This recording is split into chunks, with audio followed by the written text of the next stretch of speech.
Boy oh boy, the leaks for Blizzcon are coming out strong. This is of course right off the heels of Blizzard apologizing, quote unquote, for the whole China incident with Blitzchung. Blizzard is now going to be shoving a lot of announcements and just general updates for their company in Blizzcon to hope to kind of cover up all that and build consumer trust and excitement. Whether that actually works and kind of covers up all the probably protesters that are going to show up to Blizzcon is another story. But I thought we'd look at some of Twitter's reaction to some of the leaks of BlizzCon. So here are the leaks of BlizzCon.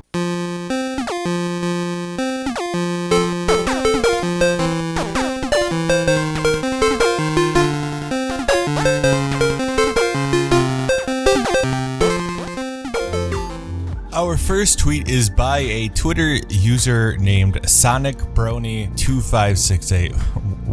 What a name. I am scared to scroll down that guy's Twitter timeline, but this tweet I'll read. And they say, Blizzard falls into hot water after Hong Kong incident. Also Blizzard releases a poorly made Switch port of Overwatch. Blizzard again. Leaks of Overwatch becoming free to play start to appear. Blizzard once again, planning to announce #Overwatch 2 at BlizzCon 2019. TF2 community, and just shows them laughing. And by the way, if you guys are hopping off the Blizzard train, TF2 is still thriving on Steam. I'm just saying, so it's a good place to go. You have that or Paladins really, but TF2 has never gotten bad.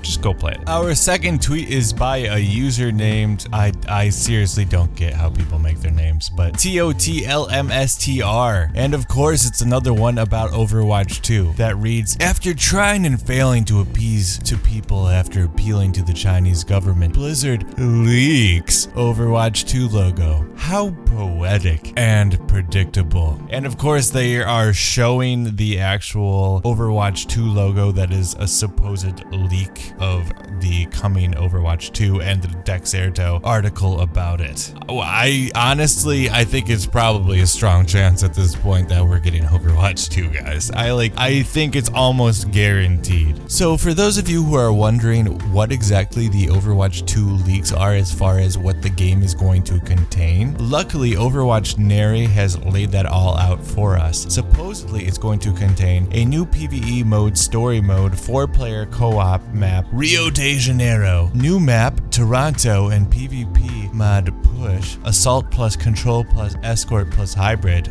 That is a lot in one PvP mode. But hey, it could be fun. A hero leveling system and a hero talent and in-game item system. The last two are things that I know people have wanted, and ironically, there's some things that they're kind of borrowing from Paladins, a game that basically, borrowing is saying loosely, but borrowed from Overwatch. They essentially copied a lot of things from Overwatch, but in TF2. But yeah, so there are some interesting things to come if this is all correct and you are excited for Overwatch 2. And fortunately, Overwatch Neri also posted some leaks for Diablo 4 and World of Warcraft, which is going to be World of Warcraft Shadowlands. So if you are someone who is particularly excited about Bolvar Ford Dragon, then this is your cup of tea, because that is who is featured in the fine art prints as well as t-shirt art that are posted in the leaks. Now the leaks also post Lilith in Diablo 4 and show some character design for Lilith as well as some lore and kind of background there. So we have kind of an idea of what's probably going to come from World of Warcraft and from Diablo. To be completely honest, guys, I would not be surprised if Blizzard wasn't leaking these things to try and cover up some of the news of them, because they've got a lot of ground to make up for. They've got a lot of bad press that they need to cover up. So I can see all of these leaks as being pretty legit. So finally, we have a tweet from Miska talking again about Overwatch 2 and the leak that came from Blizzard that reads, apparently the big Overwatch 2 leak came from Blizzard, officially via email. It was accidentally shared in an email chain with BlizzCon floor plan info. I gotta say, I did not see that coming. Then he links to a Kotaku article with the segment of text highlighted reading, the leak was the result of Blizzard accidentally emailing too many people, Breslaw told me. Blizzard sent out some of their most sensitive info on Overwatch 2 in a floor plan document sent to staff and non-employee freelancers working the floor at BlizzCon. So yes, there you go, guys. Apparently